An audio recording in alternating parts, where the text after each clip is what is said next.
minasyaitonirrajim. Bismillahirrahmanirrahim. Assalamualaikum warahmatullahi wabarakatuh.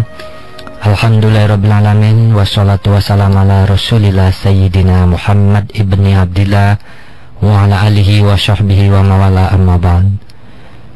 Rasa syukur senantiasa kita hadirkan di dalam kolbu kita atas segala nikmat yang Allah berikan kepada kita semuanya. Hingga saat ini kita masih dikaruniai satu nikmat iman, Islam, serta nikmat untuk mensyukuri segala nikmat yang Allah berikan kepada kita semuanya. Dan semoga kita semuanya digolongkan menjadi hamba-hambanya yang bersyukur, hamba-hambanya yang senantiasa didekatkan kepada Allah Subhanahu wa Ta'ala, dan hamba-hambanya yang selalu berada dalam ketaatan dan keridhaan Allah Subhanahu wa Ta'ala. Salawat dan salam kita curahkan selalu kepada junjungan Nabi kita, tauladan kita, idola kita, baginda Nabi Allah Muhammad sallallahu alaihi wasallam, dan semoga tercurah pula untuk keluarga beliau, para sahabat beliau, dan para penerus penyambung lisan Rasulullah sallallahu alaihi wasallam hingga akhir zaman, yang akan terus berjuang menyampaikan pesan-pesan kepada kita semua. Dan semoga kita semuanya digolongkan ke dalam umatnya yang selalu meneladani beliau, mendapatkan syafaat beliau baik di dunia ataupun di akhirat kelak. Sahabat radioku 98,5 FM Cirebon, inspirasi spirit hati. Alhamdulillah, semoga sahabat selalu dalam limpahan rahmat dan selalu dalam kemuliaan di hadapan Allah Subhanahu wa Ta'ala. Dan semoga selalu kita diberikan kesehatan dan selalu dalam ketaatan. Sahabat, seperti biasa di setiap Jumat pagi pukul 5.30, satu program yang kita nanti-nantikan di radioku 98,5 FM Cirebon, inspirasi spirit hati, adalah program Rumahku Surgaku, yang mana akan dipandu oleh dua narasumber kita tercinta, yaitu Buya Yahya dan Bunda Titis. Dan untuk sahabat semua dimanapun sahabat berada, kita sapa juga sahabat-sahabat yang merelay radioku 98,5 FM Cirebon, inspirasi spirit hati ini, yaitu ada Radio Azam 103,5 FM Karimun Kepulauan Riau, Radio Darul Mustafa Lumajang Jawa Timur, Radio MBS 107,7 FM Gresik, Radio Madinatus Salam 90,9 FM Banjar Kalimantan Selatan, Radio MBS 107,9 FM Blitar, Radio Wadi 102 FM Bogor Sukabumi Sumedang, Radio Streaming Alif Lampung, Radio Panua 103,8 FM Pohuwato Gorontalo, dan masih ada beberapa stasiun radio lagi yang merelay siaran-siaran kita di Radio 98,5 FM Cirebon ini. Dan selamat bergabung, dan semoga kita bisa mengikuti, menyimak kajian pada kali ini di Rumahku Surgaku, yaitu satu problematika dalam rumah tangga, yang mana tema khususnya adalah pemberian nafkah. Nafkah yang seperti apa, baik yang sudah berumah tangga ataupun yang mau melangkah berumah tangga, ini adalah menjadi masalah tersendiri, karena kadang diidentikan dengan sesuatu yang sangat berat nafkah itu seperti apa. Oleh karena itu akan dibahas langsung nanti oleh Buya dan Bunda. Adapun untuk sahabat semuanya, agar stay terus bareng radioku, yaitu via streaming di www.buyayahya.org atau di www.radiokuonline.com atau di www.inspirasihati.com, www.tunein.com. Untuk sahabat juga bagi pengguna handphone BlackBerry bisa bergabung dengan kita via aplikasi Nux radionya, pilih Radio Jawa Barat, pilih logo atau ikon radioku 98,5 FM Cirebon atau radioku Cirebon. Untuk sahabat pengguna aplikasi Androidnya atau app Android juga bisa stay bareng kita di app Androidnya ya, dengan TuneIn radionya. Baiklah sahabat semuanya, kita sapa saja guru kita tercinta. Assalamualaikum warahmatullahi wabarakatuh, Bu ya. Waalaikumsalam warahmatullahi wabarakatuh. Bagaimana kabarnya, Bu ya? Alhamdulillah sehat. Alhamdulillah. Semoga kita senantiasa diberi oleh Allah hidayah. Amin, amin, amin. Ya, Bunda Ezen, para pemirsa semuanya, kita di penghujung bulan Ramadan. Semoga kita semakin giat di dalam meningkatkan ibadah kita. Amin. Amin. Jazakallahu khair kasir, Bu ya, atas perjumpaan kita pada pagi hari ini, bisa menyapa kembali sahabat semuanya. Dan untuk Bunda juga jauh-jauh sudah ada di studio radioku. Assalamualaikum warahmatullahi wabarakatuh. Waalaikumsalam warahmatullahi wabarakatuh. Gimana kabarnya Bunda? Sehat? Alhamdulillah. Ketemu lagi di Jumat ya, paginya. Alhamdulillah. Insyaallah. Pada kesempatan kali ini sahabat semuanya sudah hadir ya di tengah-tengah kita semuanya. Mudah-mudahan kita diberikan kesempatan oleh Allah untuk mengikuti dari awal sampai akhir tentang problematika rumah tangga. Salah satunya adalah pemberian nafkah yang akan dibahas langsung oleh Buya dan Bunda. Baik, kepada Buya langsung menyampaikan uraian-uraian tentang pemberian nafkah dalam rumah tangga, Buya. Bismillahirrahmanirrahim. Assalamualaikum warahmatullahi wabarakatuh. Waalaikumsalam warahmatullahi wabarakatuh. Alhamdulillah. Wassalatu wassalamu ala rasulillah Allahumma Sayyidina Muhammad bin Abdillah wa ala alihi wa ashabihi wa muwalah, amma ba'd. Bunda yang semoga senantiasa dimuliakan Allah. Amin. Para pemirsa, para pendengar dimanapun Anda berada, di dalam agama kita, agama Islam, ada ketentuan-ketentuan dan aturan-aturan yang kalau kita sadari bahwa semua aturan itu adalah demi kelengkapan dan kesempurnaan di dalam kita menjalani hidup. Tidak ada kekurangan yang sifatnya mutlak kurang, dan juga tidak ada kelebihan yang sifatnya mutlak tidak butuh yang lainnya. Akan tapi hanya kadar misalnya urusan yang saat ini akan kita bahas, yaitu nafkah. Itu sebenarnya punya makna, yaitu agar keserasian ada antara suami dengan istri. Seorang wanita di bawah naungan seorang lelaki, maka laki-laki tersebut harus bisa memberikan jaminan untuk kesinambungan di dalam hidup ini, termasuk istilahnya adalah nafkah. Demikian Islam tidak merapatkan nafkah itu. Jadi semampunya. Jika tidak mampu maka semampunya. Dan jika mau jangan sampai kita menyanyiakan orang yang bersama kita. Urusan nafkah. Ada hal yang lebih penting dari urusan nafkah, adalah memperhatikan kebutuhan istri, bukan urusan makan saja. Masih banyak, dan ini memang yang namanya nafkah dibebankan kepada kaum suami. Maknanya harus begitulah seorang suami. Kalau Anda menjadi seorang laki-laki, artinya Anda siap untuk berjuang membesarkan umat ini, atau menemukan apa kita di dalam menjalani keserasian karma. Hidup ini seorang suami istri harus ada keserasian. Satu sisi Allah mewajibkan seorang wanita ini bisa konsentrasi kepada anak-anaknya, mendidik anak di rumah. Tapi di sisi lain mereka juga butuh untuk ada orang-orang yang bisa merawat mencukupinya. Maka di sisi lain Allah mewajibkan kepada kaum laki-laki untuk mencari nafkah. Maka di sini harus ada bagi kerja dalam sebuah manajemen rumah tangga yang sesungguhnya semacam itu. Karena jangan dianggap pekerjaan istri itu gampang lah ya, merawat anak dan sebagainya. Maka ini adalah pekerjaan yang berat, menyusui dan seterusnya. Maka di sisi lain suami yang berjuang untuk bisa mendapatkan nafkah untuk istrinya. Dan ini ada keseimbangan, keserasian. Berbeda dengan di negeri yang tidak kenal agama Nabi Muhammad SAW. Seorang wanita itu subhanallah, dalam keadaan dia hamil, dia pun harus memikirkan apa yang harus dimakan. Dan di saat melahirkan pun ternyata memang harus berpikir bagaimana membesarkan anak dengan sendirinya. Dan apalagi di saat mereka termasuk mereka punya budaya-budaya yang menikah setelah punya anak berapa, kumpul-kumpul lama-lama, itu tidak lain sebetulnya ya, itu adalah tidak menemukan kenikmatan sesungguhnya wanita itu. Karena dia adalah tidak dihargai di rumahnya. Dia mencari uang sendiri, mencari bekal sendiri. Jadi dalam Islam indah seorang wanita yang berjuang dengan anak-anaknya, sementara seorang suami berjuang untuk mencari nafkah. Maka di sini ada keserasian. Baru nanti setelah itu muncul, jika seorang istri seperti itu, seorang suami seperti itu, maka muncul nanti keluarga yang istimewa. Rumahku surgaku yang sesungguhnya.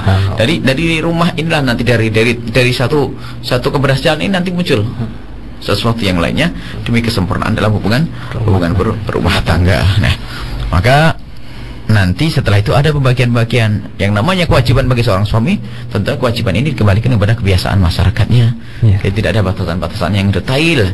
Memang ada batas minimalnya. Misalnya jangan sampai istri kurang dari 1 mud sehari dikasih, 1 mud segenggam untuk makan sehari. Ukuran makan. Tapi sisi lain seorang lelaki bisa memberi lebih banyak, maka dia hendaknya memberikan lebih banyak. Karena apa? Kita pun nanti akhirnya banyak menuntut kepada istri dengan urusan rumah tangganya, urusan yang lainnya.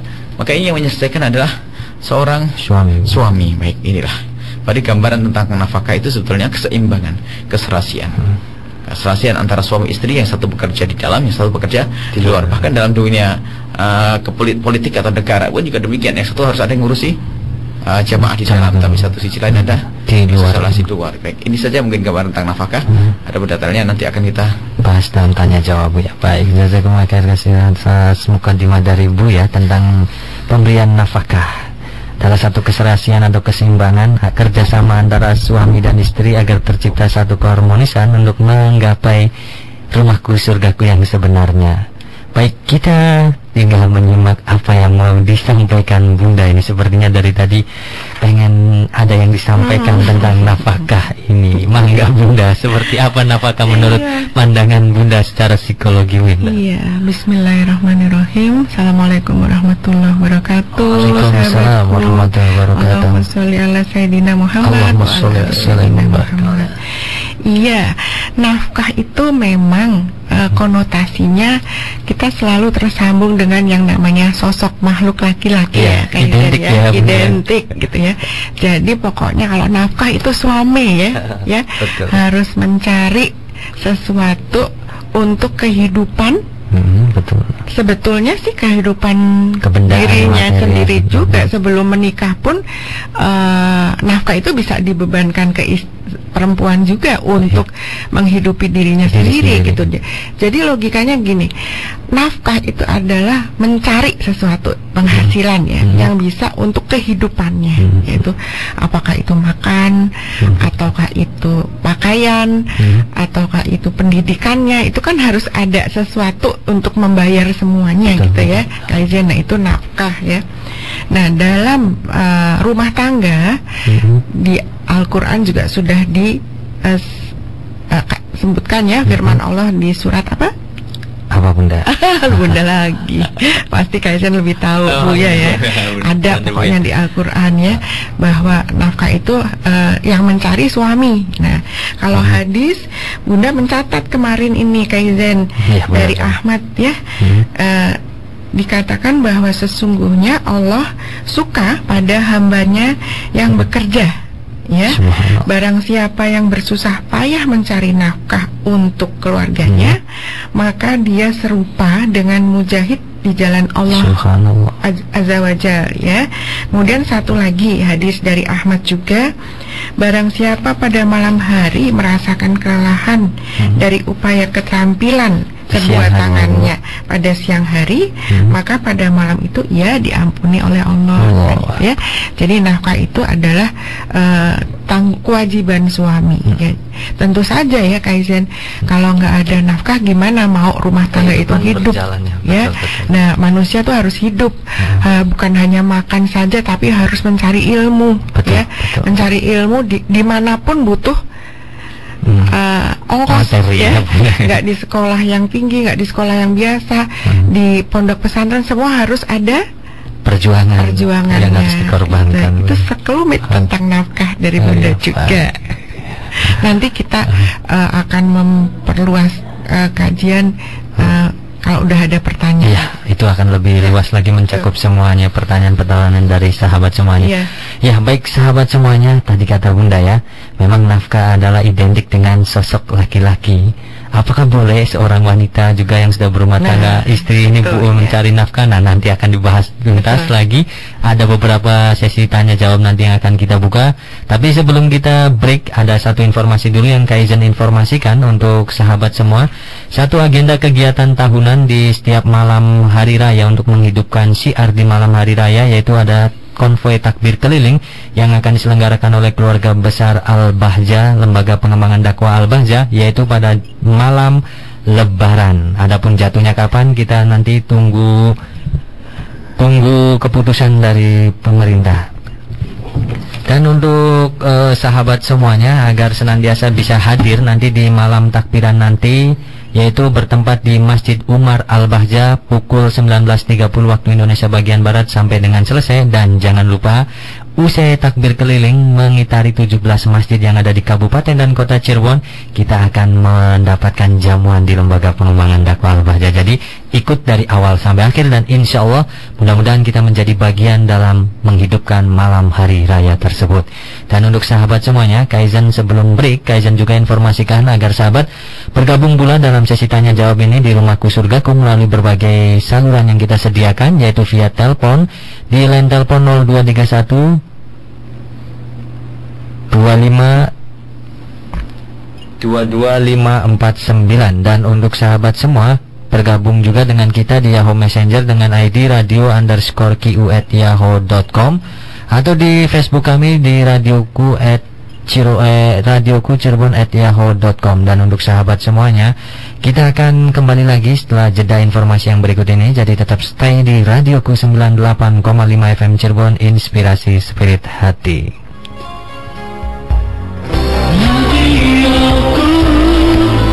Inspirasi spirit hati, radioku 98,5 FM. Tetaplah stay tune di sini, tetaplah di sini, tetaplah stay tune di sini, tetaplah di sini.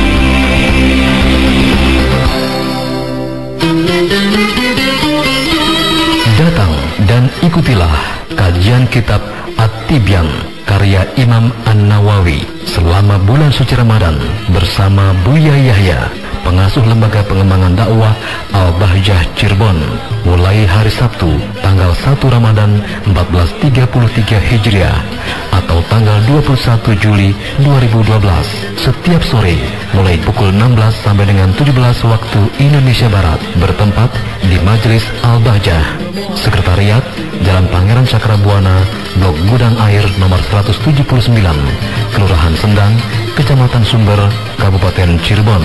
Acara ini disiarkan langsung oleh Radioku 98,5 FM Cirebon dan live streaming di www.buyayahya.org serta www.radiokuonline.com. Marhaban ya Ramadan. Ramadan penuh berkah. Jangan lewatkan program-program spesial Ramadan di 98,5 FM KCBS Radioku, inspirasi spirit hati. Sahurku, program sahabatku, request nasyid, sharing mengenai hikmah hidup yang dialami hari ini setiap jam 2.30 hingga 4.30 pagi. Sambut Mentari, program yang menarik untuk sahabatku nikmati, penuh inspirasi, penuh wawasan, meliputi kajian keislaman seperti dunia muslimah, inspirasiku, rumahku, surgaku, dan dua sisi, yakni program spesial bincang-bincang bersama narasumber yang membahas suatu topik dari dua sudut pandang yang berbeda, dikemas secara interaktif melalui line telepon dan SMS. Ikuti Sambut Mentari setiap jam 5.30 hingga jam 7 pagi. Ngaji Yuk, program mengaji menanti azan duhur berkumandang bersama narasumber Ustadz dari Ponpes Al-Bahjah.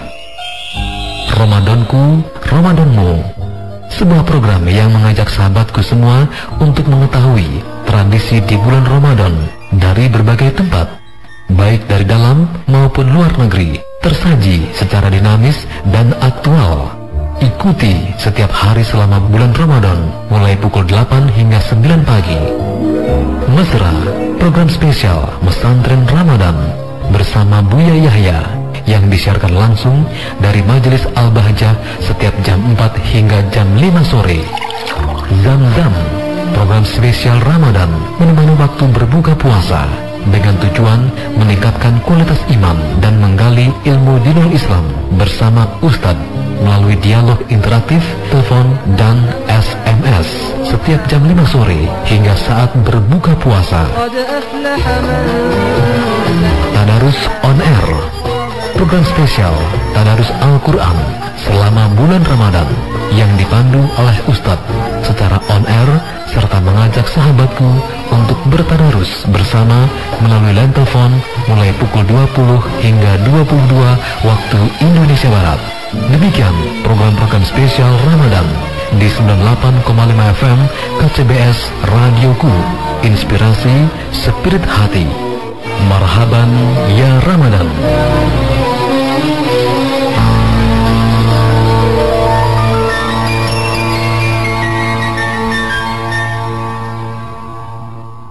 Radioku, inspirasi spirit hati.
Sebagai cahaya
radioku.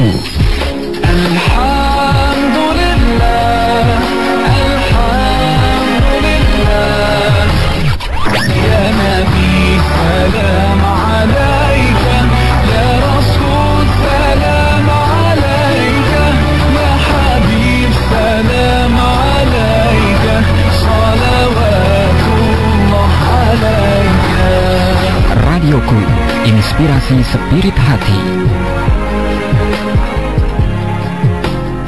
Alhamdulillahirrahmanirrahim. Jazakumullah khair kasih untuk sahabat semua yang masih stay bareng radioku 98,5 FM Cirebon, inspirasi spirit hati. Kembali lagi bareng Kaizen di ajangnya Rumahku Surgaku, dan ditemani oleh dua narasumber kita tercinta, yaitu Buya dan Bunda, tentang pemberian nafkah dalam rumah tangga yang menjadi satu problematika baik yang melangkah untuk jenjang pernikahan ataupun memang yang sudah berumah tangga. Ini menjadi masalah tersendiri. Dan untuk sahabat juga jangan lupa, bagi sahabat yang ingin bergabung via streaming, kita juga sudah menyediakan media tanya jawab bagi sahabat semua via Yahoo Messenger dengan ID radio_QU@yahoo.com atau dengan Facebook kami di ID radioku cirebon@yahoo.com. Untuk sahabat juga bisa bergabung via SMS di 081321461079 atau di line telepon 023125225549. Dan sepertinya sudah banyak yang mau bergabung ini, tadi nada masuknya udah banyak. Semangat sekali pagi-pagi hari setelah semalaman pada iktikaf, semangat nungguin ini, Masya Allah. Baik, kita angkat penelpon pertama. Assalamualaikum warahmatullahi wabarakatuh. Waalaikumsalam. Iya, subhanallah. Dengan siapa, di mana Pak? Saya dengan dari Majalengka. Iya, baik. Pak, mohon maaf agak digeser posisinya atau itu Pak, biar jelas suaranya Pak. Allahumma sholli ala Allahumma sholli ala sayyidina. Iya, silakan Bang Pak. Assalamualaikum. Waalaikumsalam warahmatullahi wabarakatuh. Pak, halo, mohon maaf putus-putus, agak geser posisinya. Barangkali insya Allah mudah-mudahan bisa jelas nantinya. Iya. Iya. Halo. Ya, alhamdulillah udah jelas Pak. Mangga silakan. Alhamdulillah. Saya mau bertanya. Ya. Halo. Akhir-akhir ini maaf, saya dari Madrid. Halo, Pak, mohon maaf volume radionya coba kecilin terlebih dahulu, Pak. Iya. Halo. Ya, halo, ya. Ya, Halo? Mangga, ya, silakan Pak. Udah, insya Allah jelas. Iya. Halo. Iya, halo, mangga Pak, silakan yang di Majalengka. Maaf Buya, ini saya agak penting dari Madrid. Ya, mangga, silakan. Begini Buya. Ya, silakan. Akhir-akhir ini saya merasa prihatin. Anak-anak muda yang mau nikah malah sebelum nikah mengandung atau hamil. Ya. Ya, ada yang 9 bulan, 4 bulan. Jadi yang jadi masalah, katanya kalau 4 bulan dalam kandungan sebelum nikah harus sakit. Kemudian bagaimana kalau seandainya nikahnya nikah siri? Nikahnya nikah siri, Pak. Bagaimana caranya hakimnya itu? Baik. Itu aja. Artinya Ya. nikah beritahu lagi. Oh ya. Baik. Cukup itu aja Pak untuk pertanyaan. Iya cukup ya. Baik, Terima kasih Bu ya. Baik. Ya. Semoga panjang umur. Amin. Assalamualaikum warahmatullahi wabarakatuh. Waalaikumsalam warahmatullahi wabarakatuh. Jazakumullah khair kasih untuk Bapak yang ada di Majalengka tadi. Alhamdulillah awalnya nggak jelas. Ini ada 3 penelpon. Sahabat semua, kita buka kembali penelpon kedua. Ya. Assalamualaikum warahmatullahi wabarakatuh. Waalaikumsalam warahmatullahi wabarakatuh. Iya, subhanallah. Allahumma sholli wa sallim wa barik. Iya, mohon maaf Pak, dikecilkan dulu volume radionya. Oh iya.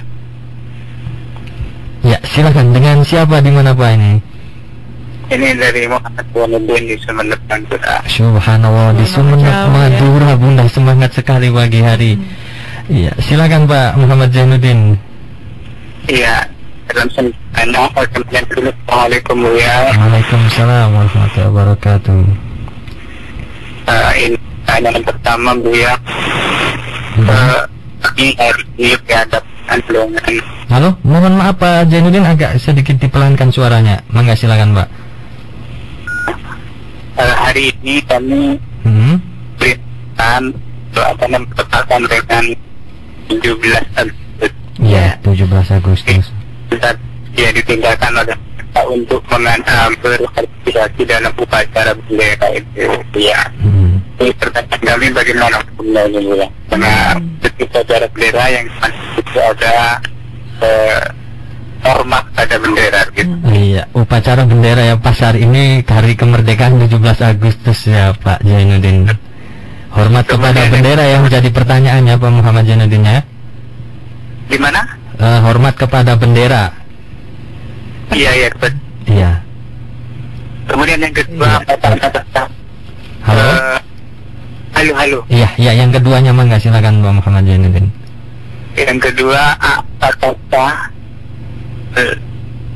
zakat yang dibentuk oleh selain pemerintah di sekolah atau lembaga lain itu? Bagaimana zakat panitia zakat yang dibentuk di selain pemerintah ya Pak Zainuddin ya? Ya, misalkan di sekolah itu ada baik. kita ambil gitu zakat. Baik. Kemudian yang ketiga tentang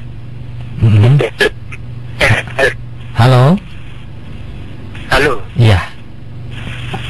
Sepertinya cukup 2 pertanyaan Pak Muhammad Zainuddin, karena ada kita kasih kesempatan yang lainnya ya Pak ya. Insya Allah nanti iya di kesempatan lain dibagi-bagi ya Pak Zainuddin ya.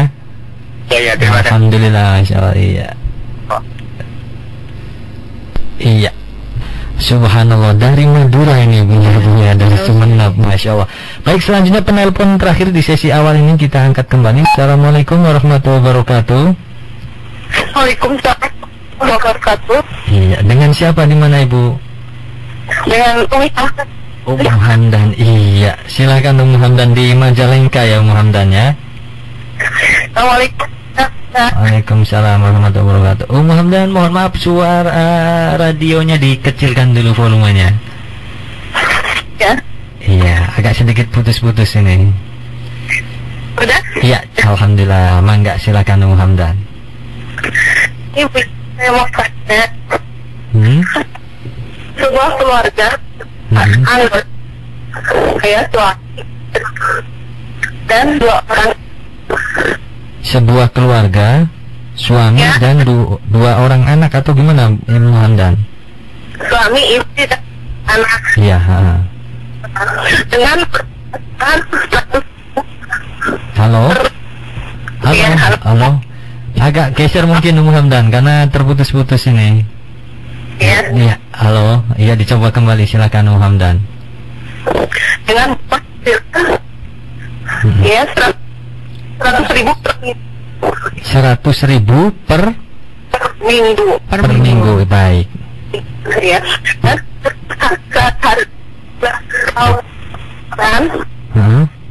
Dari Yang jadi pertanyaan apa ini Ummu Hamdan? 100.000 per minggu diberi dari suami ya Ummu Hamdan ya? Iya.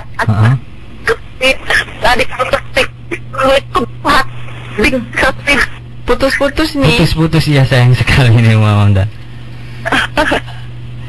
Yang ini kata. Iya, pertanyaannya langsung saja mungkin Ummu Hamdan diperjelas lagi. Ya, pertanyaan saya, apakah harus menerima zakat? Halo? Iya, halo. Apakah boleh menerima zakat? Apakah boleh menerima zakat ya keluarga tersebut ya Ummu Hamdan ya? Iya. Iya, baik. Iya, suaminya itu kan sebagai imam musola dan guru ngaji. Iya, baik. Iya. Baik. Orang lain zakat kepadanya. Iya. Karena imam musola. Iya, baik. Itu. Iya. Pendapatannya 400.000 per bulan. Betul. Dengan anak 2 gitu. Nafkah dengan zakat kaitannya ini Bunda. Dengan pendapatan segitu masih boleh menerima zakat enggak gitu? Itu ya Bu Ummu Hamdan ya, betul ya. Jadi betul. suaminya sebagai imam musola dan guru ngaji ya, gitu ya Ummu Hamdan. Ya. Baik. Iya, terima kasih baik. Waalaikumsalam warahmatullahi wabarakatuh. Jazakumullah khairan katsiran untuk penelpon semuanya yang sudah bergabung di 023125225549. Di sesi awal ini kita tutup terlebih dahulu ya. Bagi sahabat semua yang ingin bergabung, mohon maaf karena sudah ada 3 penelpon pertama dengan 4 pertanyaan yang sudah masuk. Dan nanti kita akan buka kembali insya Allah jika ada waktu dan kesempatan untuk line telepon, karena ada banyak yang sudah masuk di SMS dan layanan Yahoo Messenger kami dan Facebook kami. Jadi harap bersabar ya untuk penelpon berikutnya. Baik, kita minta langsung ke Buya dan Bunda untuk menjawab pertanyaan pertama ya dari sahabat kita di Majalengka. Yang pertama, Buya, ini ada satu keprihatinan yang memang ini menjadi satu permasalahan di masyarakat. Prihatin dengan anak-anak muda yang memang sebelum menikah, mohon maaf, kebanyakan sudah hamil di luar nikah. Ada yang 4 bulan atau yang beberapa. Nah, yang jadi pertanyaan itu, ini kan harus ada wali hakim katanya, atau bagaimana dengan nikah siri? Dan mungkin ada jawaban-jawaban yang akan disampaikan Buya berkaitan dengan pergaulan yang semacam ini. Mangga Buya. Baik, bismillahirrahmanirrahim. Yang melanda ataupun yang tertimpa musibah itu perlu ditolong, dan pertolongan ini harus sesuai. Kalau tidak, justru kadang malah menjerumuskannya. Apapun, termasuk dalam urusan kesehatan jasad sekalipun, harus cermat kira-kira bagaimana solusinya. Mohon maaf, mungkin seorang anak gadis yang melakukan zina, kemudian serta-merta kita tolong dengan kita nikahkan begitu saja. Sementara dia belum tersentuh hatinya untuk menyadari kalau itu sebuah pekerjaan. Malah yang dirasakan bahwa orang di kiri kananku oke-oke saja kok. Sehingga sampai terjadi di satu tempat, setelah zina hamil, kemudian ditolong, setelah itu ternyata dia pun juga begitu mudahnya dengan laki-laki lain, karena belum ada keinginan untuk sadar, tobat. Maka pertolongan yang pertama adalah kepada orang semacam itu, jangan bicara masalah pernikahan. Kita bawa dia kepada penyesalan bahwasanya itu adalah pekerjaan busuk. Kita beri gambaran-gambaran tentang kehinaan yang namanya zina.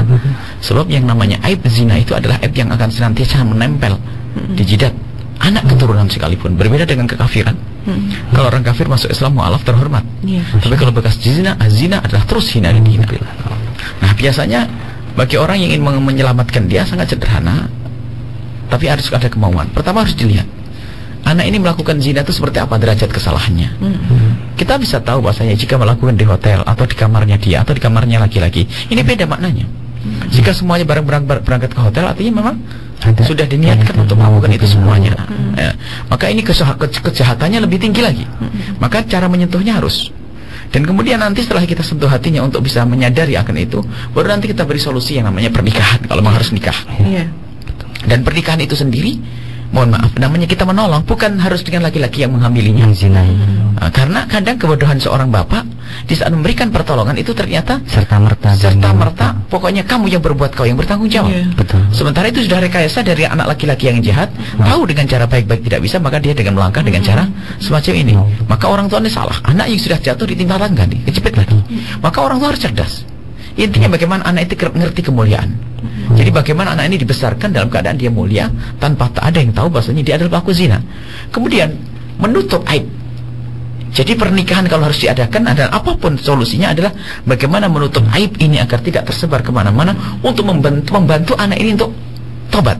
Sebab kalau sudah anak itu namanya tercemar di kampungnya, semuanya pada tahu kalau dia adalah pezina, itu menjadikan psikologinya rusak, sehingga dia sudah tidak peduli lagi urusan zina. Terserah kan?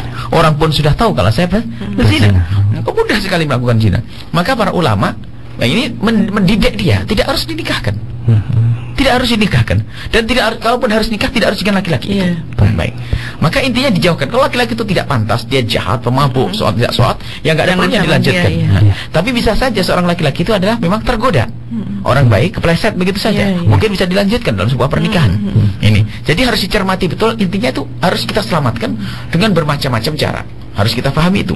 Kemudian setelah itu kalau kita ingin melangkah kepada pernikahan, setelah kita pikir matang ya, laki-laki itu adalah laki-laki yang memang sama-sama baik sebetulnya, hanya karena satu hal sehingga terjerumus dalam zina, maka didudukkan ini. Artinya kesiapannya untuk menutup aib. Jangan sampai ini diungkap di suatu ketika. Anak pun yang dilahirkan pun adalah mulia, tidak tahu, tidak boleh tahu dan tidak boleh tahu. Sehingga nanti kalau didoakan untuk dinikahkan. Lah adapun pernikahannya nanti, ini yang harus dipahami. Pernikahan itu pun harus disetting dengan pernikahan yang mulia. Jangan sampai terdengar pernikahan buru-buru hamil di luar nikah. Jadi memang harus setting manis betul. Nah, sebagus mungkin, serapi mungkin, sampai nanti setelah itu terakhir sang anak. Kemudian jika sang anak yang dilahirkan itu adalah ternyata tidak mempunyai orang tua, misalnya kalau tidak menikah, barangkali kadang solusinya begini, tidak harus dinikahkan. Tidak harus dinikahkan. Ya sudah, solusinya adalah bayi harus dilahirkan, digedekan tanpa harus dengan suami. Tapi bisa saja disetting dengan cara mungkin menikah, cerai atau apa. Kita setting sebagai seorang janda yang mulia, tidak pernah melakukan zina. Pokoknya intinya jangan sampai dia zina itu diketahui orang. Caranya bagaimana? Terserah. Kita berbohong untuk kemuliaan sang anak. Jadi anggap saja suaminya tidak datang, pergi, dan bagaimana? Selesai. Sampai anak ini dewasa. Anak bayi yang digedekannya dewasa dalam keadaan penuh kemuliaan. Karena apa? Dia merasa dirinya adalah punya seorang tua, hanya saja bedanya orang tuanya tidak pernah pulang dan sebagainya. Sementara tidak ada orang tua, dan ini tidak dosa semacam ini karena untuk menutup aib. Sebab kalau sudah aib tidak tertutup, itu mudah orang melakukan zina, seterusnya. Sebab yang namanya zina itu semakin mudah di saat orang sudah biasa. Zaman dahulu kalau di kampung kita ada orang zina satu saja, ramainya sangat luar biasa. Sekarang 10-20 nyantai saja orang. Karena biasa. Nah, kemudian di saat kita harus menikahkan, masalah urusan wali misalnya. Misalnya anak ini harus kita gedekan tanpa seorang ayah, kita setting sebisa mungkin. Maka saat itu nanti kalau kita ingin menikahkannya sangat sederhana. Tidak susah. Boleh wali tahkim, boleh wali hakim. Ataupun seandainya laki-laki itu, wanita sang ibu itu dinikahi seorang laki-laki, maka laki-laki itu kebetulan kok menikahi sang ibu itu, kandungannya adalah sudah mendekati kelahiran. Saya tidak cukup sampai 4 bulan, tidak cukup di dalam merawat 6 bulan, ya, tidak cukup untuk merawat bayinya.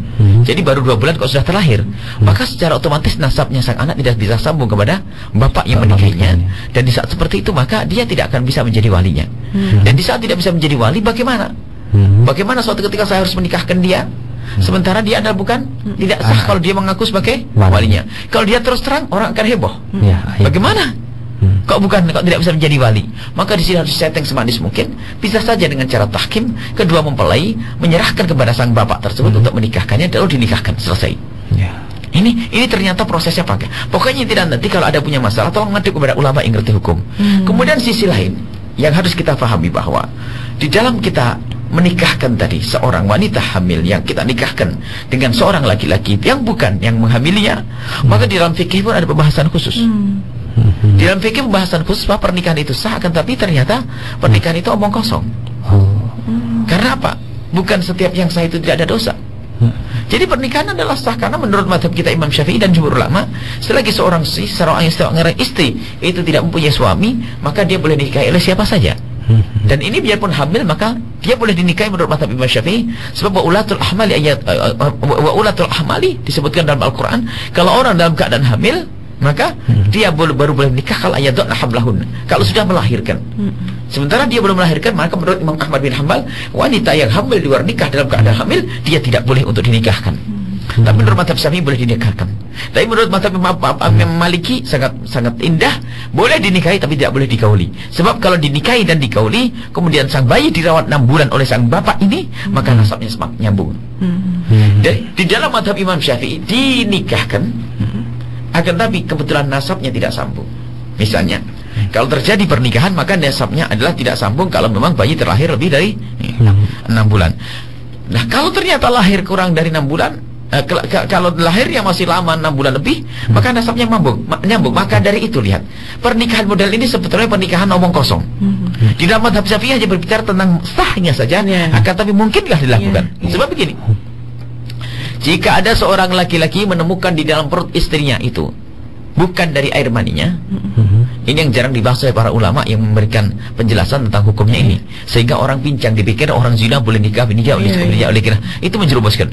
Kalau ada seorang laki-laki menemukan di dalam perut istrinya itu adalah kandungan yang bukan dari air maninya, maka wajib melian, menolak. Siapapun laki-laki yang menemukan bahwa di dalam perut istrinya itu bukan dari air maninya, dengan yakin seyakin-yakinnya, maka wajib bagi sang suami untuk menolak dengan sumpah li'an. Yang terakhir sumpah itu bunyinya 5 kali sumpah, terakhir yang bunyinya laknatullah alaihi in kuntu minal kadhibin, terkutuk bagiku kalau aku memang berdusta. Nah, li'an itu maknanya apa? menyelesaikan sehingga hubungan nanti akan terpisahkan secara otomatis. Karena kalau dia tidak melihat, tidak bersumpah menolak sang anak, anak itu secara otomatis akan nisbatnya kepada dia, sementara itu bukan air maninya. Jadi ini harus dipahami bahwa ini ceritanya pelik, panjang.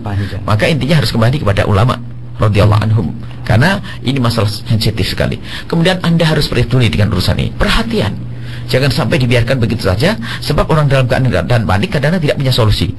Mungkin seorang tua itu ada dua kesalahan. Yang satu langsung dinikahkan begitu saja, laki-laki itu tambah senang, atau sisi lain diusir, sementara sang anak butuh dana, butuh uang, akhirnya bisa saja menjadi pelacur di sana saja. Jadi tolong, kalau kejadian yang semacam ini, kita harus lebih perhatian. Datangkan, kalau memang kesempatan datang ke sini, akan kita beri pemahaman. Karena apa? Kita harus selamatkan dia. Jangan sampai dia biasa dengan zina. Naudzubillah, zina adalah busuk, hina. Kalau tidak kita tolong, dia akan menjadi pezina terus, naudzubillah, akan menjadikan hina masyarakat. Zina di dia. Mana kerinduan kita untuk menolong umat? Maka intinya, yuk kita tolong dia dengan cara menutup aib dengan bermacam-macam cara. Apakah harus dinikahkan? Barang ada sebagian ulama yang siap untuk menikahi orang semacam itu, ternyata hanya untuk menutup saja, agar merasa bahwasanya sang anak gadis ini adalah punya suami. Setelah aman, dia akan pisah cerai begitu saja, biar menikah dengan laki-laki yang lain. Tapi di hadapan orang bahwasanya dia adalah janda. Dan ada kejadian semacam ini, tujuannya adalah untuk memuliakan. Tapi sebab intinya agar diputus kejadian ini dari pengetahuan masyarakat, supaya psikologinya terbangun, merasa tidak dihinakan, direndahkan. Baik, itu adalah masalah ini, masalah luas sekali ya. Ini baik. Subhanallah, jazakallahu khair kasih. Nyambung juga tadi psikologinya, Bunda. Minta waktu sebentar silakan, harus ditambahkan ini Bunda yang persoalan keluar pertama dari ini. Topik tapi lumayan menarik Buya. Tadi Buya katakan kan bahwa beda dengan kekafiran kalau zina Buya, tidak terampunkan. Nah, tapi suatu ketika Buya juga pernah mengatakan bahwa kalau walaupun kita sudah mempunyai dosa, misalnya berzina, kalau bertobat Allah akan mengampuni. Itu pertama Buya, pertanyaan Bunda. Yang kedua, berarti dengan demikian banyak sekali ya Bu ya pernikahan-pernikahan yang semacam ini yang tidak sah gitu ya. Karena orang tua masih awam masih belum punya ilmunya tentang ini. Anaknya hamil duluan kan serta merta dinikahkan. Dia pikir udah sah gitu. Nah, ini untuk mengatasi seperti ini, untuk orang-orang seperti itu bagaimana gitu Bu ya? Iya. Baik. Semua dosa akan diampuni justru kecuali syirik. Syirik tidak ada umum. Maksudnya begini, masalah gini. Harus kita beratkan, besarkan problem ini agar dirasakan oleh orang sebagai problem yang berat. Misalnya ada seorang kafir kalau masuk Islam menjadi mu'alaf. Jadi masa lalu kekafiran itu dia akan merusaknya. Memang dosa kekafiran lebih gede daripada zina. Maka akan tetapi kalau orang kafir masuk Islam, begitu sederhananya untuk dibesarkan jiwanya, dan masyarakat itu mudah menerimanya. Tapi kalau urusan zina, ibumu dulu juga berzina. Kadang-kadang jauh-jauh anak itu masih diingatkan. Ibunya juga begitu dulu, ibunya. Jadi karena luar biasa itu. Dan zamannya perzinahan itu zina. Dan Allah maha mengampun. Nah, yang kita khawatirkan itu bukan, kalau pengampunan Allah sangat luas. Yang kita takutkan adalah di saat masyarakat itu mempermalukan mereka, sehingga psikologinya rusak, sehingga akan dia itu sudah tidak peduli apakah zina atau tidak zina, pun orang sudah tahu kalau saya rusak zina. Maka paling penting adalah bagaimana ditutup. Dia merasa bahasanya dia tidak pernah, dia diajari untuk sadar bahasanya adalah aib yang luar biasa, sehingga dia merasa malu untuk menyebutnya. Sebab kalau kullu ummati mu'afa illal mujahirun, semua umatku akan diampuni oleh Allah kecuali orang terang-terangan. Dalam riwayat dengan zina. Bagaimana orang terang-terangan dalam zina yang tidak diampuni oleh Allah? Orang terang-terangan dalam zina yang tidak diampuni oleh Allah bukan orang zina di perempatan jalan, nggak ada. Tapi orang berzina di malam hari, besok harinya cerita tanpa beban. Allah. Ya ini, jadi merasa tidak malu nih. Makanya kita didik punya rasa malu, bahkan supaya dia tidak bercerita. Kemudian masalah pernikahan tadi kami sebutkan Bunda. Jadi pernikahannya seorang yang hamil itu adalah menurut madzhab Syafi'i adalah sah. Akan tetapi ternyata kalau memang ada kandungan di dalamnya itu, dia berbenturan dengan satu hukum yang seorang suami wajib melihat. Artinya sah dan berdosa. Tetapi satu sisi sah dan berdosa itu yang dikhawatirkan apa? Berdosanya sini adalah bercampur adurnya nasab. Bukan air mani, bagaimana nasabnya? Mungkin mohon maaf. Contoh saja, Azhar seorang wanita hamil luar nikah. Kemudian kita seorang laki-laki datang menikahinya. Baru 2 bulan terlahir. Nasabnya kan tidak nyambung ya? Iya, betul. Nah, nasabnya tidak nyambung. Maka kalau nasabnya tidak nyambung ini, kalau tidak ditolak itu tetap dianggap sebagai anaknya. Sementara itu bukan anaknya yang sesungguhnya karena air maninya dari orang lain. Kalau sudah dianggap anaknya, nanti bagaimana urusan dengan anak-anak yang lainnya seperti mahram. Maka dia itu perlu dilian, sumpah untuk menolak pernikahan untuk menelak bahasanya yang di perutnya itu bukan dari air maninya. La'natullah alayya in kuntum minal kadhibin. Setelah itu terpisahkan secara otomatis. Nah, kemudian kalau masalah keabsahan tetap sah. Sah menurut tak bisa sah. Sebab begini, tidak semua yang sah tidak dosa loh ya. Di dalam jual beli pun begitu, ada yang sah tidak dosa, ada yang sah dan dosa, ada dosa tidak sah. Dosa tidak sah. Ada dosa tapi sah. Ada yang sah tidak dosa, tidak sah, tidak dosa. Ada tidak sah, tidak dosa. Baik, contoh transaksi saja. Ada sah dan tidak dosa. Biasa transaksi jual beli yang wajar, tidak dosa dan sah. Yang kedua adalah sah dan dosa. Seperti orang jual beli, bagi laki-laki yang jual beli waktu sudah adzan Jumat dikomandangkan. Jual belinya adalah sah tapi dosa. Ada tidak dosa tapi sah. Ada tidak dosa tapi sah. Misalnya jual beli yang tidak memenuhi syarat-syarat jual beli. Misalnya jual beli kotoran, tidak sah tapi tidak dosa, karena ada unsur keridhaan dari dua-duanya. Jadi ini hal-hal ini harus dipahami. Maka sungguh pernikahan ini intinya nanti kalau memang pelik, Anda datang pada ulama, biasanya akan diarahkan mana yang lebih bagus untuk ditutup aibnya dan dimuliakan. Jadi betul-betul Masya Allah. Baik. Bunda mau menambahkan tentang psikologi remaja mungkin dari sisi ngetren pengaruh naudzubillah. Kalau ini seperti kebiasaan, seperti yang tadi dikatakan Buya, seolah-olah kayak zina itu kalau sudah dianggap biasa jadi seperti ini. Itu apa ada pengaruh satu sama lain karena ngelihat sana zina, ngelihat sini zina, itu aja. Nah, itu yang biasa di masyarakat. Itu seperti apa bentengin remaja kayak gitu? Bentengnya agama, kaizen. Jadi memang kalau selain agama itu tidak ada peraturan. Maksudnya pacaran itu tidak diperbolehkan oleh agama, itu aja. Ya, jadi jangan pacaran dan jangan mendekati zina, kuncinya itu ya, awal dari pintu zina. Baiklah sahabat semuanya, itu subhanallah ya, cukup panjang dan pelik. Jadi akan lebih jelas lagi, mungkin lebih banyak berkunjung ke ulama-ulama untuk bisa menginsafkan atau menyadarkan kita semua yang memang naudzubillah. Dan juga ada buat siapapun yang punya masalah, jika ingin menyelesaikan masalah, tolong sampaikan kepada ustadz yang sifatnya tidak di depan umum. Khusus kami pun tidak ingin misalnya di majlis, tidak usah saya bisa berkatakan ada orang, karena takut nanti diciri sama orang, oh dia penzina. Jadi anonim ya. Baik. Ataupun nanti langsung minta kirim surat untuk bicara khusus begitu. Jadi jangan sampai di depan umum saya melakukan zina terus bagaimana, naudzubillah ya. Jangan, harus kita merasa malu. Dan ada tanda, wahai orang yang tersebut dalam zina, tanda Allah mengampuni Anda sangat malu jika perzinahan itu disebut di depan orang. Jazakumullah khair kasir. Mudah-mudahan apa yang disampaikan Buya panjang lebar memberikan satu jalan keluar atas berbagai permasalahan. Salah satunya tadi yang ditanyakan tentang keprihatinan dengan anak-anak muda zaman sekarang ya. Baik sahabat semuanya, kita lanjut ke pertanyaan kedua, datang dari Pak Muhammad Jainuddin di Sumeneb, Madura, yang mana pada hari ini bertepatan dengan 17 Agustus dan ada upacara bendera. Hukumnya seperti apa kalau kita hormat kepada bendera? Dan selanjutnya ada dua pertanyaan dari Pak Muhammad Jainuddin di Madura. Bagaimana zakat yang diselenggarakan oleh instansi sekolah atau panitia zakat lain yang memang bukan dari pemerintah, non pemerintah, panitia zakat? Iya, biasanya anak-anak murid itu diberi selebaran gitu Bu ya, untuk namanya zakat. Jadi orang tua harus menyumbang. Itu seperti apa? Baik, mangga Bu ya untuk pertanyaan kedua dari Madura ini Bu ya. Bismillahirrahmanirrahim. Bendera kalau dilihat dari bahannya tidak ada apa-apanya, bisa dijadikan alas kaki, namanya kain. Bisa digunakan baju dan sebagainya, namanya kain. Akan tapi kalau sudah menjadi sebuah bendera itu, kalau dirobek negara bisa marah. Artinya ada makna yang diagungkan, dibesarkan di situ. Apa sih yang makna itu?